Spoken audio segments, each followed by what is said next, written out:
Hey there, I'm R2 here in the studio with RAV Thomas, three-time ARIA #1s, most added song to radio, 100% independent. How you going? Good, mate. How are you? Actually, sounds better than it is. It's mainly trying to work out where to get the money to fund the next campaign, or falling asleep in a boarding gate somewhere. That's my recollection of it, but it sounds good. So Now, you've played with 40-something major names, from Chris Isaac, Jimmy Barnes, Diesel, Evermore, John Stevens. What's that like? it's pretty varied, mate. Always great, and great to be able to tell the story when you're a support, and we've been a support for everybody, it feels like. Everybody. Sometimes you're treated really, really well, and the gigs are great. Sometimes you're not, but you've just got to roll up and do what you're told and stay out of the way. And there's still, we've come out with some great stories. You know, some of these artists, particularly the older ones, often they're extra nice to you, and you get to have a bit of a chat and learn something new.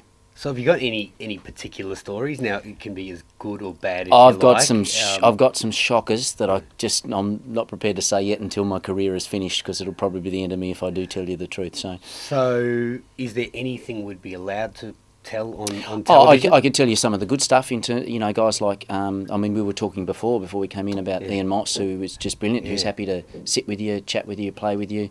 And just see some of those acts like, say, Barnesy,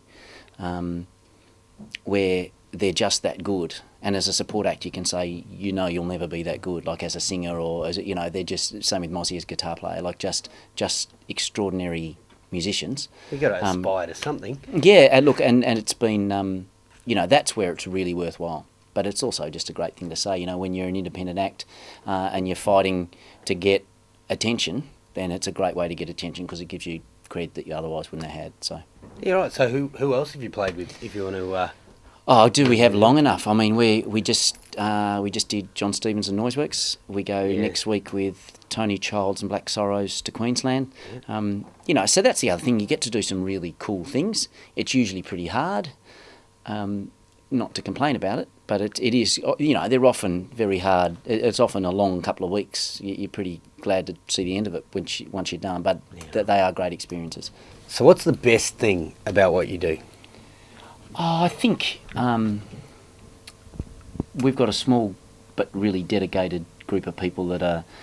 It's a bit of it's being in a band. You know what it's like, right? It's a bit of a gang, and it's an us against the world type thing. And I think with us being completely independent and trying to play against the big boys, there is, there's that extra feeling of us against them. And I think to play games against these guys and occasionally even get a win, I think that's what has kept us going. But you also, just some of the things we get to do. We've played at the House of Blues in Las Vegas 4 times now. Very good. We did the Tenor Festival in Rome this year, which was just amazing, like just truly, truly amazing gear. Yeah, I saw some shots of that. Yeah, just amazing. So in between all the being poor and being tired, you get to do some really great stuff. So I think that they're probably the things that stick out that'll make us all glad that we did it. So for all the guitarists out there, we've got some toys here on the floor. Can you tell us a bit about what you're using here? I run a pretty simple rig here. I'm not a gearhead by any stretch. We've got the Jamman Express XT looper. From Digitech. And that's brilliant. And it's brilliant because it's small and it's light. So when you're travelling a lot, weight is always going to be an issue. And it also runs on a battery. So we play overseas quite a lot. Different power supply. Sometimes you don't even get a power supply. So to have that there, which means you can use a looper anyway. And I mainly use the looper on my own. So we're a 6-piece band. Yeah. But I do a lot of solo shows. So sometimes you've got to do, in the part that we played there before is a piano line more than anything else. Yeah. So if I'm doing that on my own, I'll run the loop and then I'll do a piano line over the top. So in the band, you don't use the I don't looper. Really. If you've got another guitar player, bass player, piano, percussion, you don't really need it. No.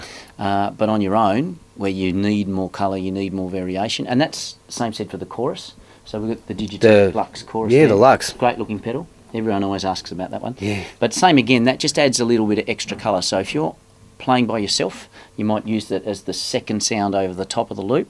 Or even if you're not using the loop, you might just bring it in under a middle 8 or in the second chorus of the song or something like that, just to give it that little almost subconscious lift. Because when you're playing on your own, you're 2 instruments the whole time, right? Your voice and your guitar, and that's it. So if you can have just something else, bit of colour, bit of dimension.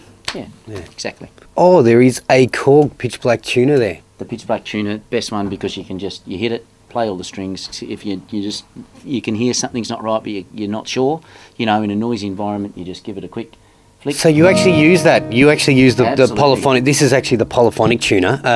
It picks up all the strings at the same time. So you use that so you can see which ones. You just give it a quick hit, and you can just see if something's a little bit out. Then you go to the string individually quickly,